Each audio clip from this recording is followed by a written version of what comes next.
Good morning. I got to an appointment really early, and while I was driving here, I was thinking about, all right, we're 4 months into carnivore. My digestion is doing really well. What if I wanted to add back vegetable matter? Well, how would I do that? So I actually have no idea how to reintroduce plants properly without succumbing to what I was going through before. I don't know if I told you guys this, but for like 3 months after March Meatness last year, at first I did a very low carb diet, my normal like 10 grams of carbs, eating just like one serving of vegetable each, each meal. But then I was like, all right, let's go for it. I got my chronometer. I was hitting every micronutrient 100%. And that was just with food. So I was eating avocados, dark chocolate, spinach, mushrooms. I had some nuts in there, my cheese. I had really nutrient dense, on paper, foods. And I was getting a lot of fiber. On paper, it looked like the perfect ketogenic diet, all right? And my blood sugars weren't bad, and my weight was stable, but I looked like I was like 5 months pregnant. I was so bloated. I was eating fermented foods every day. I was taking a probiotic twice a day. I was taking a probiotic in the morning and then a different strain probiotic in the evening, and eating some sort of fermented vegetable every day, either sauerkraut or kimchi or some sort of lacto fermented pickle. I was pickling my own vegetables. I probably did a video on that, on how to pickle vegetables. I was making my own kimchi. I was making my own sauerkraut. But I was bloated. I was constipated. I was really uncomfortable. And that's why in September, during Hurricane Florence, when I had evacuated, because we're like, really, we don't live close to a river, but we lived close enough that it was like, hey, let's get out of here. So during Hurricane Florence, I went to my cousin's and my aunt's house, and I started carnivore again because I was just tired of it. And I've been doing really, really well.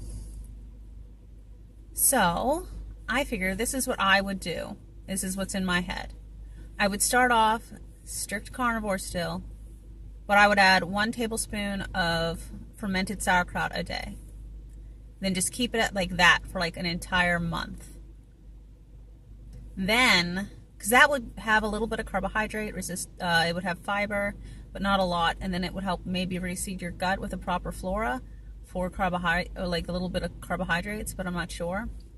Just see how that would work.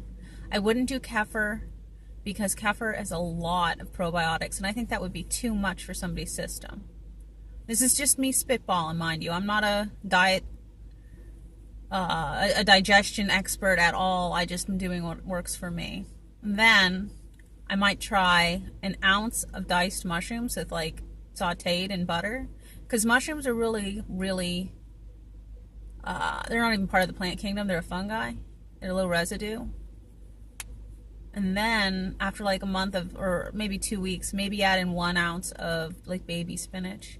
We gotta be careful with the baby spinach because now we're getting into oxalates. So if you don't do well with oxalates, but I would do it cooked with the mushrooms and start maybe doing omelets in the morning. I do have a list off of the Nutrient Optimizer. Marty Kendall has these wonderful lists of foods and their nutrients, which works great for me if you're carb counting and taking insulin. And he has a list of foods that are on the autoimmune list for like their autoimmune paleo. So I have that, so I can go through that, start highlighting low residue vegetables, and then see how I wanted to add some of those in. I don't have any gumption right now to add any back in, but as a flavor, it would be nice because I did like the flavor of these foods. So if I could get to a point where I could use them as a light condiment, sort of like how I would use herbs and spices, that might be a thing. That might be something manageable.